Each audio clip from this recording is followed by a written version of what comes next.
Well, hello there, humans, hippies, earthlings, whoever you are, wherever you are, whatever you're doing, and if you're lucky enough indeed to be doing it too. I'm Bushka on Blitz, and this is the VK100.01p again. Now, there's a reason I'm doing this video with this tank again. I had a little bit of a few people ranting and raving about how it's OP in that, and it's not something that I said it wasn't. It is OP. It's an OP as all hell tank. But I also had a few people, oddly enough, that came up to me and said, hey, it's not that good. I can't get it working. And some of them, in fact, were guys that I've driven for quite some time with, and they really didn't like it. And I asked them about it, and they said they didn't like the mouse and all this. And I decided that I'd do a video on heavy chess, the way you drive a heavy when it's an angular side scraper, big ass super heavy, and how you have to drive it to be successful. And you can see one of the things that's key here is how often I'm looking around using the look around bar down the bottom of the screen, and how even when you've got multiple tanks on you, I'm going to end up with 3 tanks on my right, 1 tank on my left, you angle up to the targets, and there's a few things going on. One is I'm trying to track the reload times of all these tanks, and then I see the T-34, and I decide that I'm just going to have to deal with the IS-3 constantly going out and getting the flank. There's nothing I can do about that. But I've got to clear the KV-5 because he's the lowest. And then next up is the T-34 because T-34s have massive AP and APCR pen.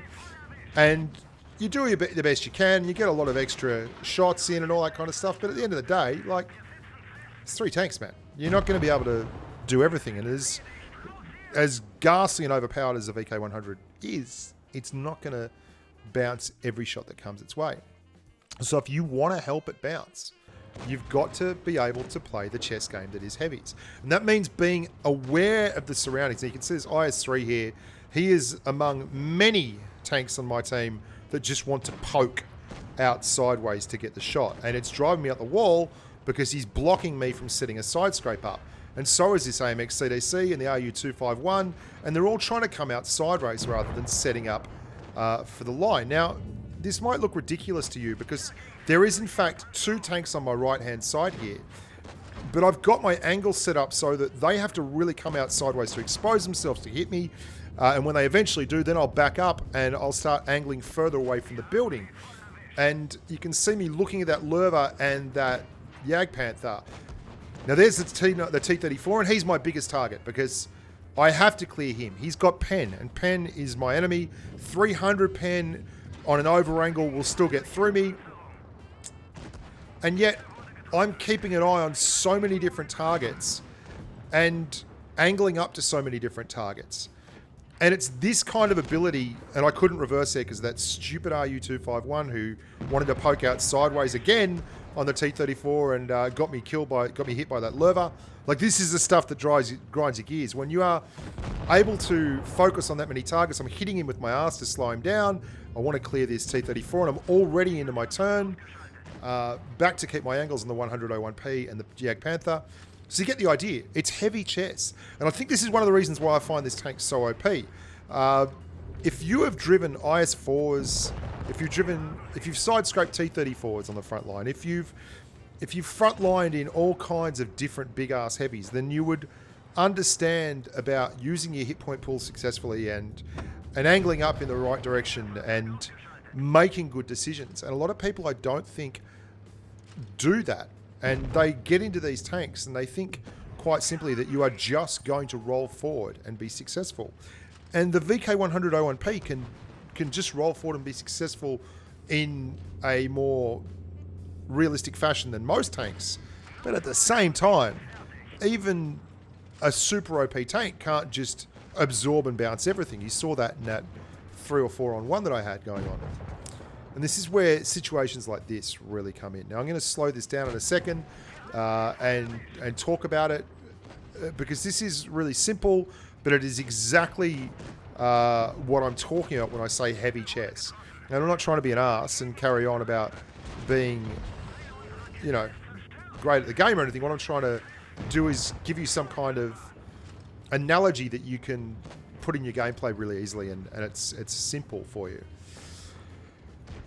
It's the simple concepts that are the best. And this concept is just angling up to the target that can hit you. That's all you've got to worry about. Angling up to the target that can hit you as best you can. And it's not a perfect thing. You're going to see there's a shot from the T-34 in this. Let's reverse this.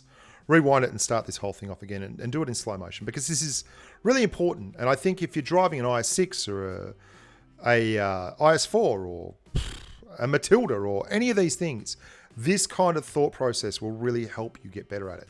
You can see there's a T-34 up there. I'm going to angle in. Do you see the boxes there? They will not stop around, but they will hide my lower glacis so that he won't be able to tell whether it's pannable easily. It's just another edge that you can get.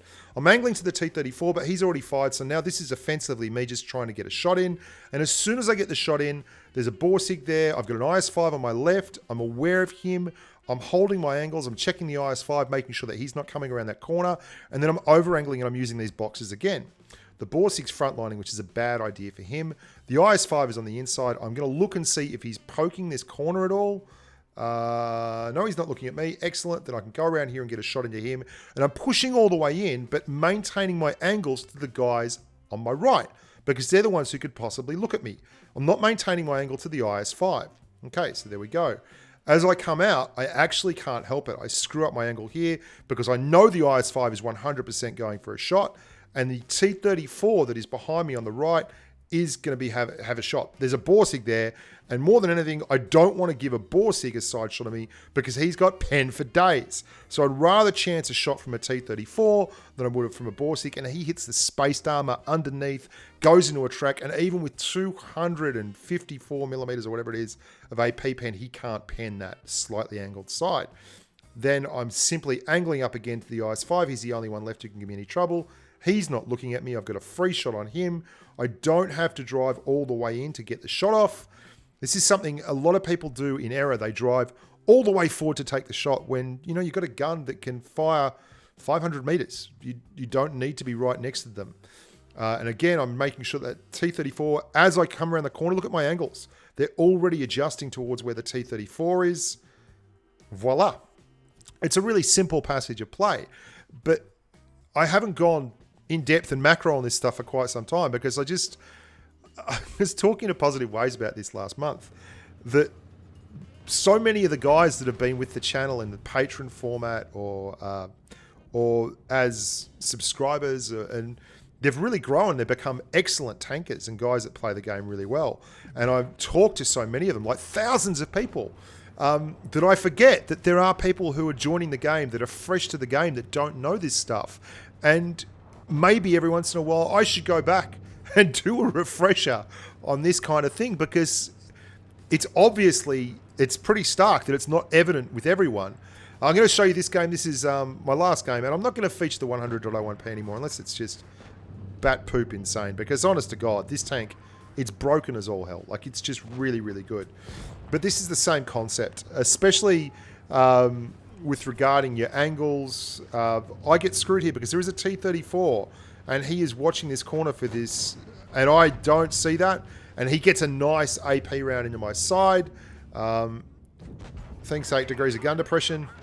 But now that I know where that T-34 is, I'm going to try and angle up to him. He's my big worry, unless that waffle tractor gets really ornery, which would be crazy for him. I'm very worried about my right. I can see that we're going a little bit short on the right. The Lerva's coming across, and I start angling up for the waffle and the T-34. So now I'm pulling myself back from the T-34, and I'm now in position where the waffle can get hit. I don't need HE for the waffle. AP, if I touch him with AP, will kill him. And you can see me waving my gun around. Can I just stop that for a second and show you that? My weak point is my hatch on the top left side of my turret. Waving the gun around means that you get the gun in front of the hatch and it covers the weak point up.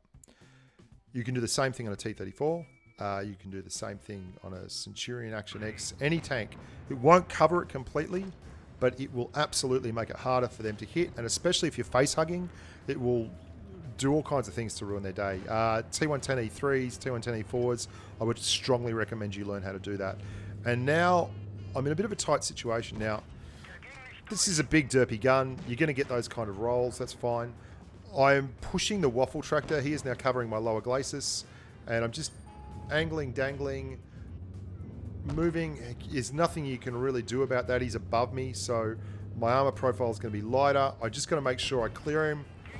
Now we're in a really important phase of the battle. The MBT-70, he has a really good game, this guy. I don't mean to block him there. I understand we've got to get this Lerva and this VK100-01P cleared, and the IS-8 is around the corner, okay? I'm expecting the IS-8. Now, he's saying hold position, and I understand why he's saying that, but he's low on hit points. I've got 628. I'm trying to draw a shot out of this VK, and I know the IS-8 is coming around the other side. We get a great shot there. The object is going to get screwed.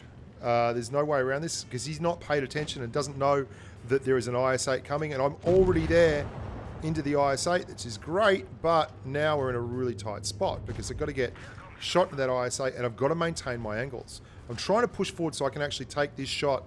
I only realised too late that he's going to get a clear shot in the KPF-70. Bugger. And now it's just me and this IS-8. So I've got a hit from behind, and this is where the tank is really amazing. Look at the over angle.